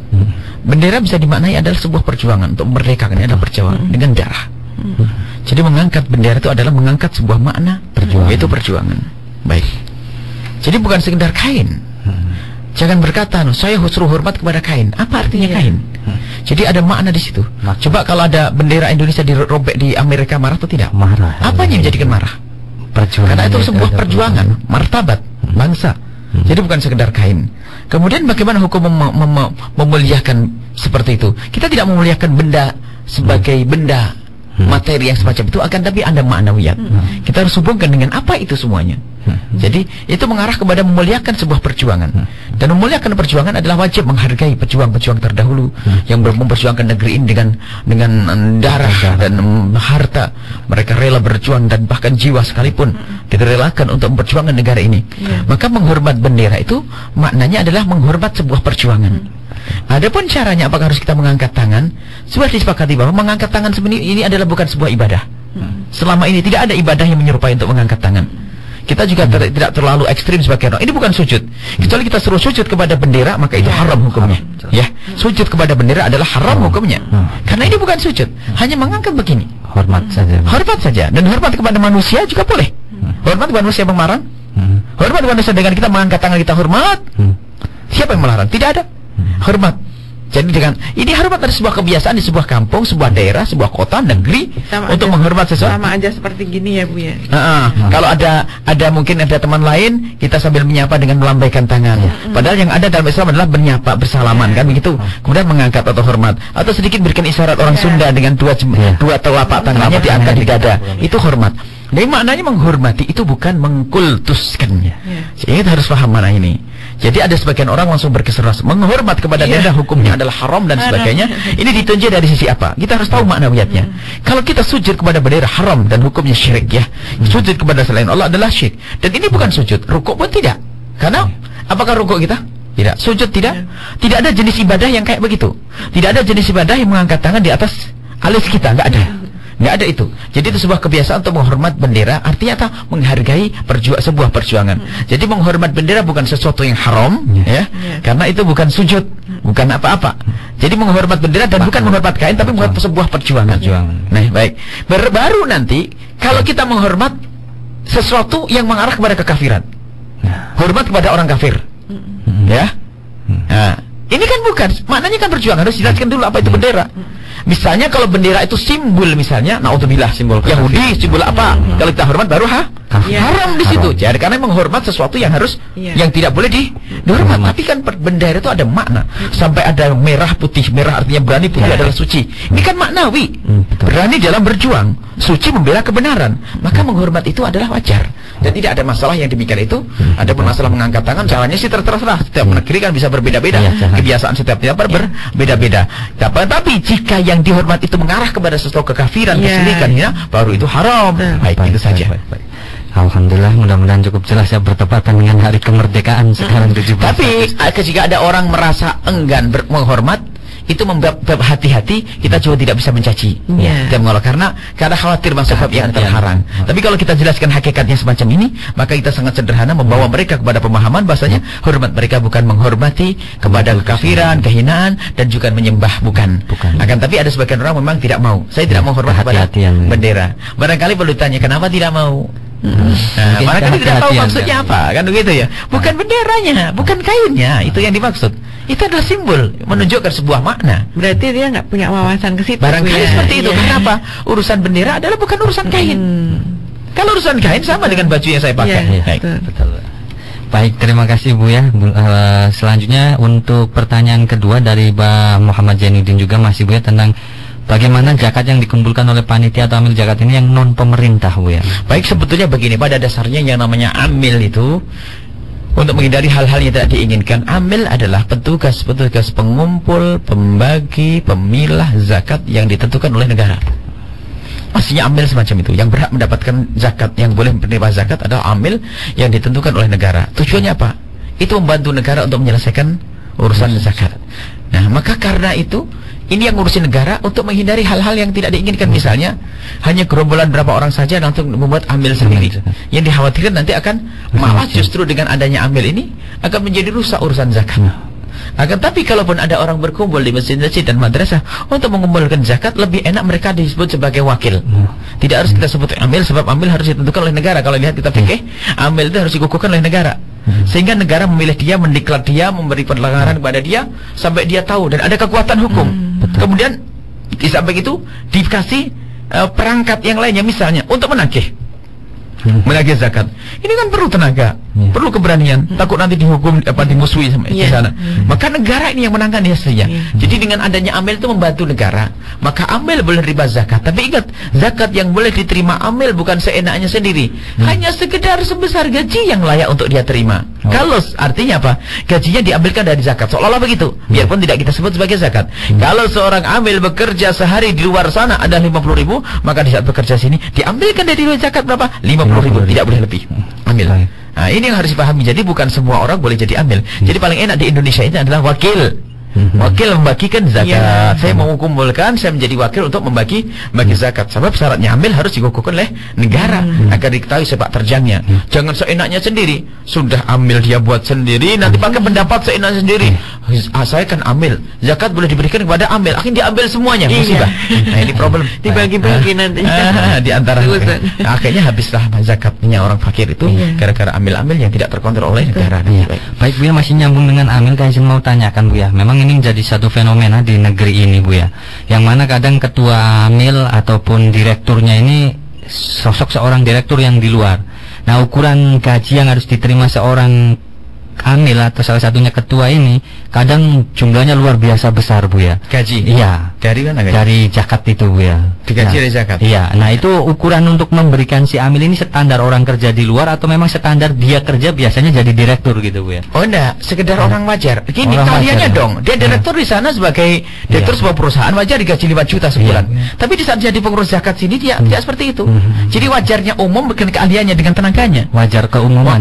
Mohon maaf. Kalau ada seorang direktur yang luar biasa, di saat kerja jadi tukang di sini, nggak mungkin kita gaji dengan direktur, karena bukan keahliannya. Ngerjain. Jadi sebagaimana dia bekerja situ, jadi yang wajar. Wajar umum. Kalau umum jadi 50.000, 50.000. Bukan kebiasaannya. Nah, kalau memang begitu nanti kacau, nanti para direktur sudahlah, kalau sudah hari raya ngumpulkan jadi ambil, nanti kan gajinya sama dengan saya. Waktu jadi direktur enggak. Jadi tidak boleh semacam itu. Jadi tetap diambil dari sesuai umumnya orang bekerja, yang sesuai dengan tenaganya dia, dinilai berapa untuk bekerja di sini. Bunda, ada yang mau ditambahkan untuk bendera tadi Bu ya, dari pertanyaan Pak Haji Muhammad Jainuddin? Udah tenang, udah. Kan hari ini bertepatan dengan 17 Agustus. Satu pertanyaan lagi di sesi tanya jawab via line telepon di awal ini dari Ummu Hamdan di Majalengka Bu ya. Ini ada sebuah keluarga, ada suami, istri dan seorang anak, yang mana sang suami itu memberikan nafkah 100.000 per minggu ya Bunda ya. Berarti 4 minggu 400.000 satu bulan. Nah, suaminya ini menjadi seorang imam musola dan guru ngaji. Kebanyakan orang memberikan zakat ke orang tersebut Bu ya, itu bagaimana Bu ya? Boleh enggak gitu pertanyaan? Baik, sebetulnya begini. Dari duit yang diterima oleh sang istri itu cukup atau tidak? Untuk kebutuhan anak-anaknya. Jadi intinya, Ustadz tidak boleh menerima zakat. Sudah selesai, jangan ditawar lagi. Akan tapi jika orang itu melarat, Ustadz yang melarat, itu boleh menerima zakat karena kemelaratannya, bukan karena keustadannya. Jadi Ustadz harga mati, Ustadz Kiai tidak boleh menerima zakat, masjid tidak boleh menerima zakat, sudah kami bahas berulang-ulang. Hanya sekarang bagaimana jika dia itu kok tiba-tiba dikasih zakat kondisi semacam itu. Kalau dia Ustadz fakir bolehnya menerima karena kefakirannya, bukan karena keustadannya. Lalu bagaimana untuk mengetahui kefakiran seseorang? Lah ini harus kita ketahui. Fakir itu ada 3 model. Yang pertama, tidak punya uang, tidak punya kerjaan. Jelas ya? Tidak punya uang, tidak punya kerjaan. Fakir atau tidak? Fakir. Sangat fakir jelas. Yang kedua, punya uang, nggak punya kerjaan dan tidak mungkin bisa bekerja. Mungkin ada orang lumpuh Bunda ya, ada sakit dan sebagainya ya.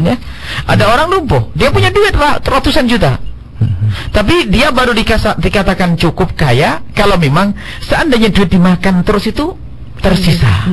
Tapi kalau habis jadi fakir. Dibayangkan umurnya sekarang masih 20 tahun sakit. Berarti 20 ke 60 ke 70 tahun masih panjang ceritanya.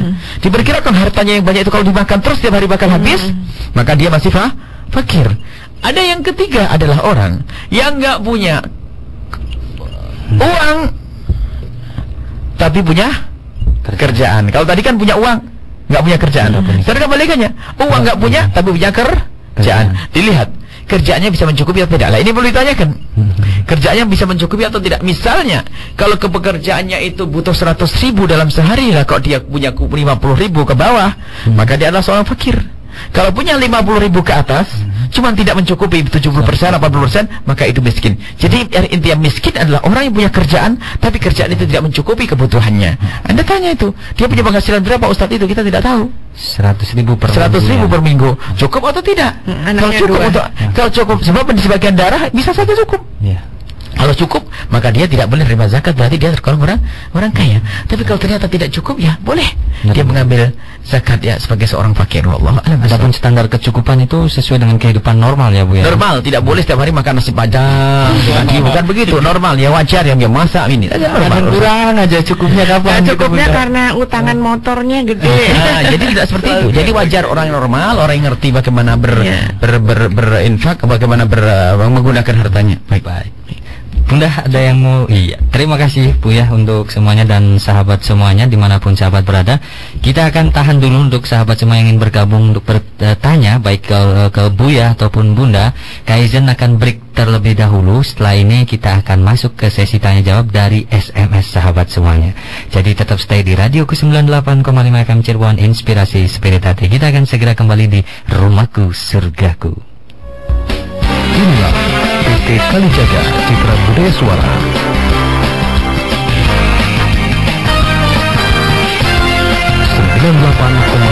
FM. KCBS Radioku, Inspirasi Spirit Hati. Dapatkan koleksi VCD dakwah terbaru Buya Yahya dengan judul Hidup Indah Bersama Rasulullah. Dialog ilmiah membahas tawasul dan ziarah kubur agar warisan menjadi barokah. Mencari cinta di balik kisah Isra dan Mi'raj Nabi Muhammad Sallallahu Alaihi Wasallam. Membahas tuntas akidah Syiah, mengenal bid'ah pemecah belah umat, mengenal apa dan siapa salaf dan salafi. Benarkah Ahmadiyah keluar dari Islam? Dan masih banyak lagi. Dapatkan sekarang juga koleksi VCD dakwah terbaru Buya Yahya di Sekretariat Jalan Pangeran Cakrabuana nomor 179 Blok Gudang Air Sendang, Sumber, Cirebon, atau hubungi 0231 333 8967 atau 081 615 670 212.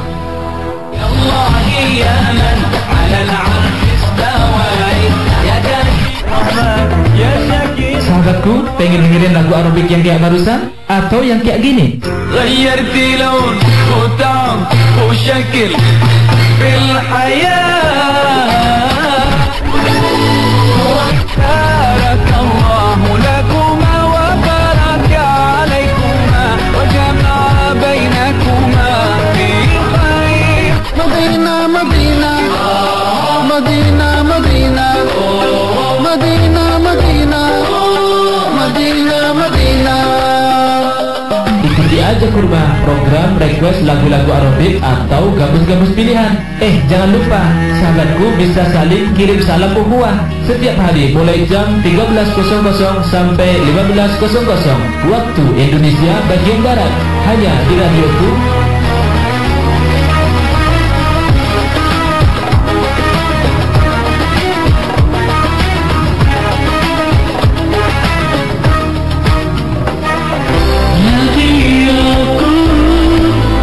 Inspirasi Spirit Hati.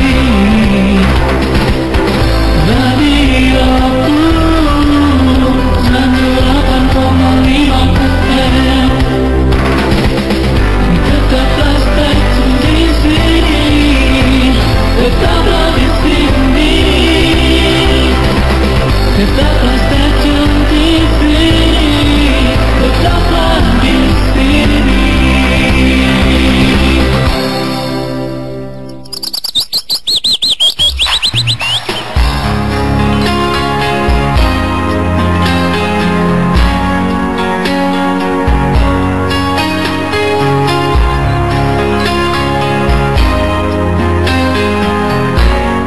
Alhamdulillahirrabbilalamin. Barokah fikum untuk sahabat semua yang baru bergabung di KCBS Radioku 98,5 FM Cirebon, Inspirasi Spirit Hati. Kita kembali lagi di ajangnya Rumahku Surgaku bareng Buya, Bunda, dalam satu kajian tema khusus pada kesempatan kali ini, yaitu tentang pemberian nafkah kepada keluarga. Dan untuk sahabat semua, sekarang giliran untuk yang bergabung via SMS untuk pertanyaannya. Kaizan akan buka di 081321461079 dan sudah banyak yang masuk ini Buya Bunda. Adapun untuk line telepon, Kaizan mohon maaf tidak bisa kita buka dulu untuk sementara. Kalau memang ada waktu kita akan buka kembali ya sahabat semua. Baik, pertanyaan pertama dari sahabat di 085797 sekian. Assalamualaikum warahmatullahi wabarakatuh. Waalaikumsalam warahmatullahi wabarakatuh. Pagi Buya Bunda, ini dengan seorang ikhwan di Sumber mau nanya, maaf keluar dari tema, kalau berjabat tangan dengan bukan mahram itu kan haram.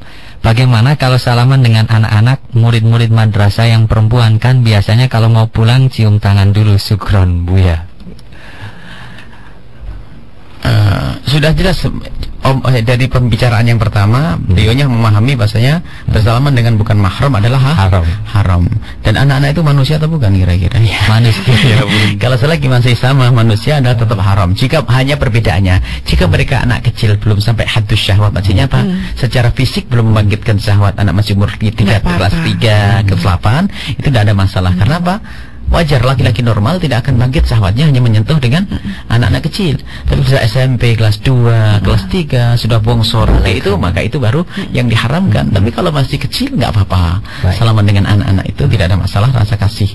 Hanya kadang-kadang ya itu biarpun kecil tapi bongsor. Jadi intinya adalah sekedar dia itu umumnya bagi orang sehat normal ada balagha hadda syahwati, maksudnya membangkitkan syahwat biasa. Itu adalah itu yang haram untuk berjabatan tangan. Baik. Iya. Cukup jelas ya, jadi bagi sahabat ikhwan yang ada di Sumber. Pertanyaan berikutnya, Assalamualaikum warahmatullahi wabarakatuh. Waalaikumsalam warahmatullahi wabarakatuh. Allahumma sholli ala Sayyidina Muhammad wa ala ali Sayyidina Muhammad. Buya Bunda, ayah saya masih sehat lahir batin, tapi ia tidak kerja. Malah ibu yang cari uang. Sebenarnya enak ibu yang cari uang, Buya. Soalnya uang yang buat keluarga, kalau ayah yang kerja, ayah suka habisin uang untuk judi. Sekarang juga hutang ayah banyak, tapi ibu yang bayarin. Saya sebagai anak harus bagaimana? Saya tidak berani menasihatinya karena ayah merasa paling benar sendiri. Buya Bunda nanti gantian. Baik, subhanallah. Di dalam kita ingin merubah itu, pertama kali yang harus kita lakukan menghadap kepada Allah, supaya kita tidak masuk dalam kesombongan merasa lebih baik dari orang lain. Maka mengadulah kepada Allah untuk kebaikan sang bapak. Yang penting Anda menyadari bahwasanya yang dilakukan oleh bapak adalah tidak baik. Paling tidak yang bakal dijaga oleh Allah perilaku Anda, tidak akan meniru bapak. Dan jangan memihak kepada bapak, karena jelas menurut Anda adalah bapak yang salah. Mohonlah kepada Allah dan mohonlah kepada Allah setiap malam agar bapak baik. Kemudian suatu ketika tentu Anda harus punya kesempatan untuk ngobrol dengan bapak yang indah. Karena tanda cinta kita pada orang tua bukan membiarkan di saat mereka terjerumus, tapi justru ingin mengembalikan ke tempat yang mulia. Dan kadang Anda tidak usah suudon. Bisa saja ayah Anda itu menjadi sadar dan sangat menghormat kepada Anda karena Anda berani mengingatkan beliau. Jadi jangan suudon lah kepada orang tua. Jadi insya Allah lah Anda harus mengambil cara yang tepat, yang baik untuk mengingatkan beliau agar tidak melakukan yang sama. Dan insya Allah akan ketemu jalan. Kalau ternyata tidak mau, mereka orang tua yang keras, sudah nggak ngasih nafkah, kerjanya minta duit, kasar dan sebagainya, maka ini pahala Anda semakin tinggi dengan ketabahan. Hibur ibu Anda agar ibu Anda merasa besar hati, punya anak soleh seperti Anda, biarpun suaminya semacam itu. Nah, kemudian setelah itu jalani hidup dengan upaya-upaya terus. Tidak boleh hentinya, nggak boleh putus saja. Sudah, kalau mau ya mau, kalau enggak ya enggak. Tidak begitu. Nah, terus kalau tidak bisa dengan begini, dengan begitu, kalau tidak begitu model begini. Jadi kita harus mencari cara bagaimana pesan itu nyampe kepada orang tua dan diterima. Tanda kesungguhan Anda berbakti pada orang tua. Seperti halnya kalau sakit fisik saja, lihat tidak harus sembuh di rumah sakit ini, Anda pindah Pak, Anda bawa ke dokter yang lainnya kan. Bagaimana sakit batinnya Anda tidak berusaha, khawatir Anda termasuk orang yang durhaka. Maka dari itu perhatikan orang tua, memperhatikan dalam makna membawa mereka kepada kebenaran sampai menyadari kesalahannya. Kemudian setelah itu tobat kepada Allah Subhanahu wa taala. Adalah anak yang sangat soleh. Amin. Jazakallahu. Bunda bagaimana Bunda, ada yang mau ditambahkan? Tadi kelihatan untuk hubungan anak dengan orang tua. Iya, jadi kelihatannya tadi lebih gitu, memihak ibunya dan menyingkirkan ayahnya, dan itu memang tidak baik sama sekali. Kalau bisa menyatukan kembali dalam keadaan yang paling baik dan harmonis gitu. Malah kita harus bersedih ayah kita seperti itu ya. Bersedih juga kenapa ibu jadi yang sebetulnya dalam hati ibu juga sedih sekali punya suami seperti itu. Jadi komunikasi dibuka bukan hanya kepada ayah saja, tetapi kepada ibu juga. Jadi berjuangnya enggak sendiri, bersama-sama ibunya. Insya Allah lebih cepat Amin, amin, Ya, amin, gitu. amin. Ada satu kerinduan Iya. untuk bisa merubah menjadi Iya, baik, itu betul. akan Allah tolong, betul Bunda. Insya Allah. Amin. Ya, mudah-mudahan kita semua, sahabat semua, selalu dirindukan dengan sesuatu yang baik yang ada di sekitar kita untuk berubah lebih baik lagi. Baik, sahabat semuanya, satu SMS lagi kita masuk ke 081321461079. Assalamualaikum warahmatullahi wabarakatuh. Waalaikumsalam warahmatullahi wabarakatuh. Allahumma sholli ala sayyidina Muhammad wa ala ali sayyidina Muhammad. Buya, Bunda, juga Kaizen yang selalu dirahmati Allah, amin. Buya mau tanya, bagaimana menciptakan rumah tangga yang harmonis setelah suami punya istri lagi, sedang suami yang sekarang sudah berubah tidak seperti dulu. Bagaimana agar saya bisa menerima keadaan ini, karena tadinya suami susah dengan saya tapi baru senang sedikit saja sudah melirik perempuan lain. Mohon tausiahnya dari Buya dan Bunda, makasih. Jadi ibu ini mengeluh dengan suaminya, Buya, Ya. karena suaminya ini menikah lagi, dan agar tetap harmonis bagaimana, karena sekarang katanya baru senang sedikit sudah melirik wanita lain untuk menikah lagi. Berarti pernikahannya baru sebentar ya? Lo nggak tahu? Iya. Ini harmonis. Nggak dikasih tahu. Nggak dikasih tahu pernikahan laginya baru sebentar atau tidak ini, mantap, Bu. Kalau kita berbicara tentang syariat Islam, memang menikah 2-3 itu ada. Ya. Akan tapi apakah hukumnya baik tidak baik, ini lain. Bisa saja seorang menikah 2 itu hukumnya haram, karena mungkin dengan pernikahan yang kedua ini dia akan berbuat zalim. Ya. Akan tapi adanya pernikahan di dalam Islam itu justru di saat indah. Artinya ada sebagian orang itu begini, Bunda, menikah lagi itu di saat punya masalah dengan istri yang pertama. Berarti bermasalah. Mestinya bukan seperti itu. Di saat dia berhasil menjalin sebuah rumah tangga, ingin berbagi dengan wanita lain yang sekiranya perlu ditolong dan sebagainya, itu baru benar. Akan tapi kadang punya problem, belum bisa menyelesaikan problem, lalu dia menikah lagi. Nah, ini satu hal. Hal yang lain lagi, wahai para istri, jangan membuka celah suami untuk bisa menikah lagi. Kadang begini loh ya, seorang istri itu tidak tahu, omongannya tidak berbobot, tidak ngapa-ngapain ngomong, pokoknya abang jangan poligami loh ya. Dari dulu suami tidak pernah berpikiran begitu, gara-gara kebodohan sang istri akhirnya jadi kepikiran. Jadi begini kata guru kami Abdullah Baharun, seorang suami pun tidak perlu ngomong di rumah tangganya, saya pengen nikah lagi, pengen nikah lagi. Kalau memang pada waktunya nanti nikah itu lain cerita, misalnya karena satu hal, tidak usah dalam keadaan apa-apa tiba-tiba, saya mau menikah lagi loh ya, dikit-dikit menikah lagi. Apa itu semuanya? Begitu juga seorang istri, jangan terlalu khawatir suami menikah lagi. Di hadapanmu adalah suamimu, ikat agar dia tidak bisa menikah lagi dengan cara mengikat dengan pengabdianmu, ikat dengan cintamu, ikat dengan perhatianmu. Nah, kalau Anda sudah punya prinsip semacam ini, mohon maaf, mungkin seorang suami akan tergoda. Dan ketergodaan itu tentu ada sebab. Coba kalau seorang suami yang nuraninya hidup, hatinya hidup, menemukan istri yang solehah seperti Anda, perhatian terus, bagaimana akan berpikir yang lainnya? Kalaupun seandainya tertarik dengan wanita lain, dia akan timbang, pikir. Tapi di rumah Anda, istri begitu, dikit-dikit awas ya, kecemburuan yang berlebihan, sampai keluarnya. Akhirnya ngomong, dia nggak ngapa-ngapain, dicurigai, mending sekalian. Ini kesalahan seorang wanita itu ternyata kelihatannya pintar tapi dungu banyak. Jadi kalau ikat sang suami agar tidak menikah lagi dengan kasihmu, kelembutanmu, kepandaianmu, kecakapanmu itu, sehingga sampai seorang suami mau ngomong mau nikah lagi itu nggak mampu. Ini bagaimana seperti itu? Nah, ini harus. Nah, setelah itu, setelah Anda berupaya dan sebagainya, lah kok ternyata terjadi pernikahan lagi, maka harus Anda tata. Anda saat ini waktunya bersaing, ya kan?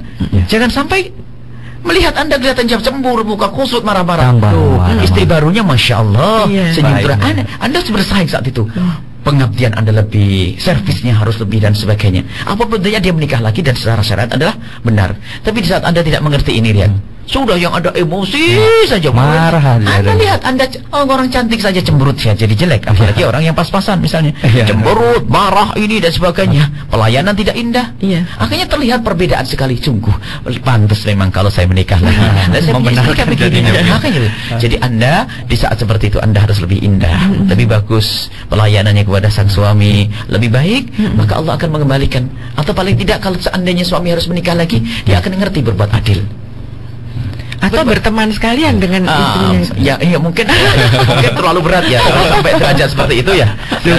Ingin mendapat kemuliaan. Kalau seandainya bisa ya, akan tapi mungkin berat ya. Sehingga akan tapi paling tidak Anda itu dengan suami Anda tetap suka, senang. Sebab kalau sudah berubah, mohon maaf, Anda satu sisi merasa memiliki, yang Anda pikirkan adalah anak, tapi tiba-tiba hati Anda itu sudah punya kebencian kepada sang suami. Di saat seperti itu Anda tidak akan bisa melayani dalam bentuk apapun. Mulai dari menanak nasi pun Anda berat, mencuci berat rugi. Akan tapi jika Anda tetap tumbuh subur cinta, biarpun suami sudah menikah lagi, ada hadir cinta di dalam hati Anda, sehingga pengabdian akan tetap muncul, sehingga problem itu akan hilang begitu saja. Tapi ingat, ini kapan? Ini adalah periode kedua, di saat Anda dilewati begitu saja. Tapi ingat, yang pertama, wahai para wanita yang jangan sampai terjadi. Jangan sampai terjadi, karena keindahan itu adalah penting. Maka dari itu pandai-pandailah menjadi wanita yang bisa mengikat suami untuk tidak macam-macam, begitulah. Jadi dengan kasih, bukan mengikat ancaman. Kalau kamu menikah lagi, aku mau pergi loh ya. Aku menikah lagi, saya minta cerai loh ya. Aku mau pulang loh ya. Ini kan ancamannya tidak baik. Jangan dibicarakan, selesai. Kalau nanti terjadi apa-apa, baru nanti. Baik. Bunda ada yang mau tambahkan untuk keharmonisan yang tadi sudah terlanjur? Cuma ingin bertanya tentang bagaimana manajemen hati istri-istri Rasulullah untuk poligami ini. Apakah betul-betul yang Bunda tahu cuma Sayyidah Aisyah radhiyallahu anha aja yang cemburuan, yang lain bagaimana Bu ya? Sama sebenarnya, karena kecemburuan dan Rasulullah itu sangat pandai. Berarti itu. Cemburu itu wajar dan tanda memiliki rasa. Dan Siti Hafsah juga pernah cemburu, Siti Aisyah cemburu. Memang mungkin kadar Siti Aisyah adalah lebih tinggi. Mungkin waktu itu dinikahi Rasul dia lebih kecil, lebih ini. Akan tapi ternyata beliau lebih cerdas dari yang lainnya. Beliau yang meriwayatkan riwayat banyak hadis dari Nabi SAW. Dan sebetulnya itu adalah kendalinya di sang suami kan. Karena Rasulullah itu sangat pandai menyembunyikan sesuatu yang tidak harus diceritakan, tidak diceritakan. Yang tidak harus disampaikan, tidak harus disampaikan. Sehingga semua istri merasa bahwasanya dia yang paling diperhatikan oleh Rasulullah SAW. Sehingga adil itu, sehingga dalam syariat itu adil. Mohon maaf, kalau ketemu istri yang sini senyum, yang satu tidak senyum, itu sudah tidak adil loh ya. Baru nafkah dan sebagainya. Jadi keadilan itu yang menjadikan semuanya merasa itu beratnya ya Bu ya. Kuncinya di sini, beratnya di sini. Maka jangan enak-enakan. Tetapi ada suatu ketika ada orang wanita mau rela dinikahi, ya, rela dinikahi, biarpun tidak diberi apa-apa, itu lain cerita. Tapi pada dasarnya seorang laki-laki harus siap untuk berbuat adil. Jangan berani menikah kalau memang tidak bisa adil. Akan tapi kadang satu hal seperti waktu itu Sayyidah Saudah. Rasulullah dengan Sayyidah Saudah merasa bahasanya dia tidak layak untuk dalam sisi fisik karena sudah sepuh dan sebagainya. Akan tapi karena kerinduannya untuk bersama Rasul, dia mengatakan, jangan kau cerai aku tetap ingin bersama ya Rasulullah, dan hariku aku berikan kepada Siti Aisyah. Artinya tidak adil Rasulullah dengan Siti Saudah. Bukan karena tidak adilnya Rasulullah, tapi Siti Aisyah sendiri yang rela. Makanya mungkin seorang wanita dinikahi oleh seorang laki-laki, dia ingin mendapatkan kemuliaan saja. Mungkin jadi istri yang keberapa ini, tapi ingin kemuliaan, tidak butuh nafkah dan sebagainya. Apakah dosa sang suami? Asalkan dia rela juga tidak dosa. Tapi pada dasarnya sang suami itu harus adil, harus. Baik, cara menggapai kemuliaan. Indah sekali. Surga, benar-benar surga. Masalahnya sekarang itu nikahnya wanita laki-laki yang banyak sekarang ya Anda. Menikah itu karena punya problem. Iya. Jadi dengan suami istri yang pertama karena gagal, lalu dia menikah. Nikah bisa terbangun kebahagiaan? Ya tidak dong. Dia punya problem belum beres, membuat problem baru lagi. Jadi ribut sehingga nanti menjadi pincang. Kalau sudah asik dengan istri yang kedua, terus istri yang kedua terlantarkan. Iya. Sampai banyak yang meninggal Bu. Masya Allah, Bu ya, yang Bunda dari kalangan Bunda tuh banyak istri-istri pertama yang tidak dicerai tetapi sakit sampai meninggal. Mestinya harus ada kompensasi. Mohon maaf, wahai suami yang menikah dengan istri yang kedua, jika ternyata suatu ketika Anda menemukan suami Anda banyak cemberut, Anda harus maklum dong. Kompensasinya harus ada sabar. Karena apa? Resiko dia kehilangan Anda. Biarpun tidak kehilangan 100%, tapi merasa tersakiti. Makanya kalau Anda menemukan perilaku istri yang pertama agak beda dan sebagainya, Anda tingkatkan kesabaran, rasa maklum, maaf. Kalau perlu sanjungan, kalau sehari biasanya menyanjung 3 kali menjadi 6 kali. Menyapa. Karena apa? Kompensasi gantinya. Sekarang enggak. Malah tambah dimarahi lagi. Kalau karuan sudah saya tinggal, pantesan saya nikah. Tidak boleh. Tapi waktu meninggal Bu ya, di depan jenazahnya nangis, air matanya itu enggak berhenti-berhenti. Sang suami. Mungkin penyesalan. Bahasa hatinya tuh nangis, Masya Allah. Dan memang pernikahan jangan main-main. Makanya kita juga jangan sampai hanya bersedar berkata apa ini sunnah Nabi, ini zalim kata Rasulullah. Sunnah Nabi maknanya adalah Nabi pernah melakukannya. Tapi bagi Anda belum tentu sunnah, bisa saja haram. Nikah satu saja bisa haram, 2 haram ya. Bisa saja haram. Akan tapi pernikahan 2, 3, 4 itu ada di dalam syariat Islam, tapi ada aturan-aturan yang harus dipatuhi. Kalau tidak, Anda akan zalim di hadapan Allah, akan mendapatkan hukuman besar. Allah akan bisa. Bunda ada yang mau ditambahkan lagi? Sabar ya. Sabar. Jawabannya terhadap Ibu Iya. Masya Allah. Jazakumullah khair kasihan untuk Buya, dan mudah-mudahan kita semua bisa mendapatkan hikmah serta barokah dari apa yang disampaikan oleh Buya dan Bunda di pagi hari ini. Namun sayang ya sahabat semuanya, karena memang kurang terus, subhanallah, kalau kita ada kerinduan untuk terus kurang dengan kebaikan-kebaikan yang kita cari, adalah satu makna tersendiri di dalam hati ini. Oleh karena itu saatnya kita mau undur diri, sahabat semuanya. Kita minta ke Buya dan Bunda, kebetulan Jumat ini adalah Jumat terakhir di bulan Ramadan untuk Rumahku Surgaku. Buya dan Bunda minta diberikan kita semuanya bekal untuk hari raya ataupun untuk kehidupan selanjutnya untuk menggapai keharmonisan yang sesungguhnya. Mangga Buya, Bunda. Buya dulu. Baik, bismillahirrahmanirrahim. Sebentar lagi kita masuk hari raya, sempurnakan hari raya sebagai upaya untuk menjalin hubungan baik dengan sesama manusia. Seperti halnya Ramadan, kita jadikan saat-saat untuk kita menjalin hubungan baik kepada Allah. Maka jika Anda bisa menyempurnakan itu, maka benar-benar Anda minal aidin wa faizin, kembali kepada fitrah, baik kepada Allah dan baik kepada sesama manusia. Akan tapi ingat, di lebaran nanti jangan sampai Anda merayakan hari raya dengan melanggar Allah. Akan tapi Anda bersilaturahmi, kunjung kepada paman, sanak saudara, untuk menyempurnakan hubungan baik Anda kepada Allah. Akan tapi yang banyak, di saat orang melakukan silaturahmi meninggalkan sholat, lagi perempuan berkumpul, ini adalah menghabiskan pahala Anda di bulan Ramadan yang lalu. Jadi agar hari raya kita berkualitas, tetaplah dengan Allah, menyempurnakan Ramadan, sehingga kembali kepada fitrah. Itu adalah orang yang tidak punya dosa kepada Allah dan tidak punya dosa kepada sama manusia. Dan tradisi Indonesia sangat mendukung dengan tradisi silaturahmi itu. Ramadan dengan Allah, hari raya dengan manusia, dengan Allah baik, dengan manusia baik. Inilah ahli surga, la'allakum tattaqun, orang yang bertakwa yang disebut oleh Allah di dalam Al-Quran. Cukup ya Bunda, mangga ada yang mau disampaikan? Sahabatku, terutama ibu-ibu sekalian, waktu tinggal beberapa jam lagi untuk menuju ke Syawal yang fitrah. Biasanya ibu-ibu lebih didominasi pikirannya tentang lontong, ketupat, opor dan sebagainya, hingga lalai terhadap sesuatu segala yang diwajibkan oleh Allah. Kemudian yang paling penting adalah bersyukurlah yang banyak, dan dengan harapan supaya bisa menjumpai Ramadan berikutnya. Amin. Sampai semua amanah dari Allah itu bisa kita sempurnakan, insya Allah. Amin. Buya langsung ditutup dengan doa, mudah-mudahan kita diberkahi pada kesempatan pagi hari ini. Mangga Buya. Bismillahirrahmanirrahim. Alhamdulillah, Allahumma sholli ala sayyidina Muhammad wa ala sayyidina Muhammad. Ya Allah, yang maha tahu tentang kelemahan kami, berikan kami para suami kekuatan untuk bisa mencukupi keluarga kami dari urusan nafkah lahir dan batin. Ya Allah, ya Allah, dan berikan kepada para wanita-wanita ini kemampuan ya Allah untuk mengabdi yang sesungguhnya kepada suami. Ya Allah, wujudkan keindahan kami dalam rumah tangga kami, jauhkan kami dari problem. Ya Allah, permasalahan yang ada di rumah tangga kami, ya Allah, gantilah dengan segala kebahagiaan. Ya Allah, ya Allah, ya Allah, jadikanlah istri-istri kami adalah istri-istri yang Kau cintai, dan jadikan para suami-suami adalah para suami yang Kau cintai. Ya Allah, berikan kepada kami, Allah, kemudahan untuk menjalin keindahan ini. Allah, ya Allah, yang menyaksikan kami saat ini, Allah, kami mohon ya Allah, jagalah kami dan anak keturunan kami dari kehinaan zina. Amin. Jauhkan dari hindanya zina ya Allah. Mudahkan kepada kami yang halal, mudahkan kepada kami yang halal, dan jauhkan kami dari yang haram. Jauhkan kami dari yang haram ya Allah. Mudahkan segala urusan kami, lapangkan rezeki kami. Yang sakit sembuhkan, yang punya utang mudahkan kami dalam bayar utang kami, dan jadikan pertemuan ini sebab kebaikan hati kami, kebaikan jasad kami, kebaikan keluarga kami ya Allah. Ya Allah, di dunia dan di akhirat ya Allah. Berikan kepada kami semua umur panjang dalam ketaatan serta sehat walafiat, dan berikan kepada kami semua husnul khatimah, husnul khatimah mati dalam keadaan iman, dan jadikan ucapan kami di akhir hayat kami kelak adalah kalimat agung dan mulia, la ilaha illallah Muhammad Rasulullah sallallahu alaihi wasallam. Rabbana atina fid dunya hasanah wa fil akhirati hasanah wa qina adzabannar. Wa sallallahu ala sayyidina Muhammadin wa ala alihi wasallam. Alhamdulillah. Al-Fatihah. A'udzu billahi minasyaitonir rajim. Bismillahirrahmanirrahim. Alhamdulillahirabbil alamin arrahmanirrahim maliki yaumiddin iyyaka na'budu wa iyyaka nasta'in ihdinas siratal ladzina an'amta 'alaihim. Amin. Jazakumullah khair kasir kepada Buya dan Bunda. Semoga Allah senantiasa memberikan panjang umur dalam ketaatan, sehat walafiat, dan semoga kita semua bisa mendapatkan terus bimbingan, ilmu, dan keberkahan dari apa yang disampaikan oleh Buya dan Bunda dalam setiap waktu di program-program radioku.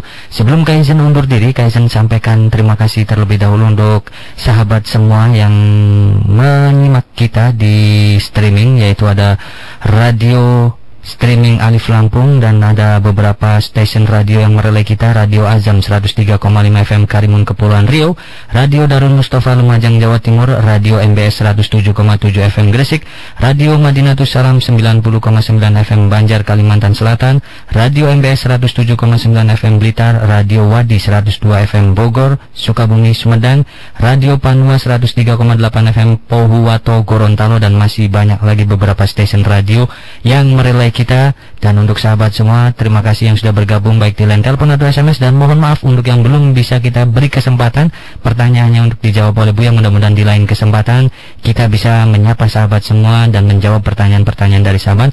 Dan informasi pengajian Buya Yahya untuk permulaan Syawal nanti, yaitu jatuh pada tanggal 21 Syawal 1433 Hijriah atau bertepatan dengan 8 September 2012. Untuk setiap hari Sabtu pagi kajian tafsir Al-Quran di Majelis Al-Bahjah Sendang Sumber Cirebon, dan untuk malam Ahadnya 21 Syawal 1433 Hijriah atau 8 September kitab Minhajul Abidin di Masjid Raya Weru Al-Mustaqim Pleret Cirebon. Untuk Ahad paginya, yaitu jatuh pada tanggal 22 Syawal 1433 Hijriah atau bertepatan dengan 9 September 2012, kajian kitab Riyadhus Shalihin dan Tajridus Shoreh. Dan untuk Senin malam Selasanya seperti biasa di Masjid Raya At-Taqwa, jatuh pada tanggal 23 Syawal 1433 Hijriah atau bertepatan dengan 10 September 2012. Untuk sahabat semuanya, terus sebarluaskan dan informasikan media-media dakwah guru kita tercinta, baik di radioku 98,5 FM Cirebon atau di media-media digital di www.buyayahya.org, www.buyayahya.tv, www.radiokuonline.com, dan mudah-mudahan kita semua akan mendapatkan kebaikan-kebaikan yang selalu kita lakukan, dan semoga Allah senantiasa terus mengiringi perjalanan dalam kehidupan ini dengan keridhaan, dan mudah-mudahan kita semua mendapatkan kemuliaan. Terima kasih untuk kru yang bertugas pada kesempatan kali ini. Kaizen mohon undur diri, mohon maaf dan mohon doa selalu. Subhanakallahumma wa bihamdika, asyhadu an la ilaha illa anta, astaghfiruka wa atubu ilaik. Wabillahi taufiq wal hidayah. Assalamualaikum warahmatullahi wabarakatuh.